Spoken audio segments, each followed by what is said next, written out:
ये इतने अपने इनके ऐसी मासूका है कि इतने ढेर अपने लिए दीवाने आ गए हैं। जरा सा ठहरो, ये क्यों ठहरे हैं पहले इनसे अपन पूछेंगे। रुकिए आप, ठहरिए।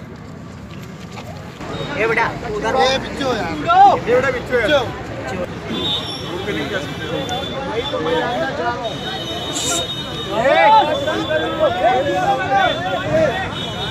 एक दूसरे को कोई खामोश मत ठीक हो जाएंगे। ऐसा ही है ना सर? नहीं ऐसा है सर, ऐसा ही है सर। हम माइनॉरिटी के लोग, अल्पसंख्यक के लोग यहाँ पे 1.5 साल के अंदर में सर 200 से ज्यादा लोगों की मौतें हो गई। हम मौत उठा सकते, छितड़े उठा सकते, हम रोड पे जा नहीं सकते सर। रोड पे किसी जाएंगे नहीं, आपसे वही तो पूछ रहा हूँ सर कि रोड पे हमारे छितड़े उठा सकते। मैं आपका क्या कहना है? चलो आप हमने पहले तो पुलिस को बोल के रखा है। आपकी क्या समस्या है वो हल करेंगे, आज चर्चा करेंगे। रोड पे जाइए। कितने लोग मरे हैं? आज सिर्फ 2 लोगों के मरने की चर्चा हो रही है सर। 200 से ज्यादा लोग मरे हैं यहाँ पे। आपके रिकॉर्ड में नहीं होगा तो मैं देता हूँ आपको काफी। 200 से ज्यादा लोग मरे हैं भाई मीडिया के लोगों।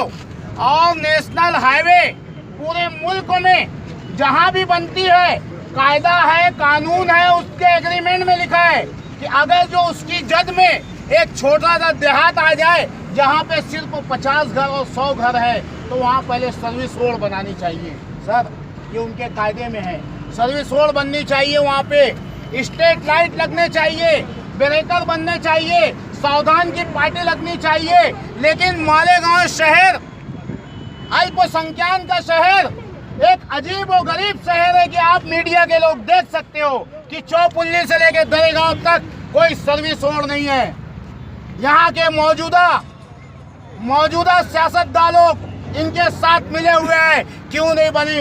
हम मोदी सरकार तक अपनी बात पहुंचाना चाह रहे हैं कि सर 200 से ज्यादा लोगों की मौतें हो चुकी है यहाँ पे। क्यों यहाँ पे सर्विस रोड नहीं बनी? क्या मालेगांव शहर हिंदुस्तान के टुकड़ों में से एक अलग टुकड़ा है जिसके वहाँ काम नहीं हो रहा है? आज हमको अगर जो सर्विस रोड का काम ये लोग शुरू करते हैं तो हमें रोड नहीं बंद करना है। और ये लोग काम नहीं करेंगे सर तो आप अपनी कार्रवाई कीजिएगा, हम हमारा काम करेंगे।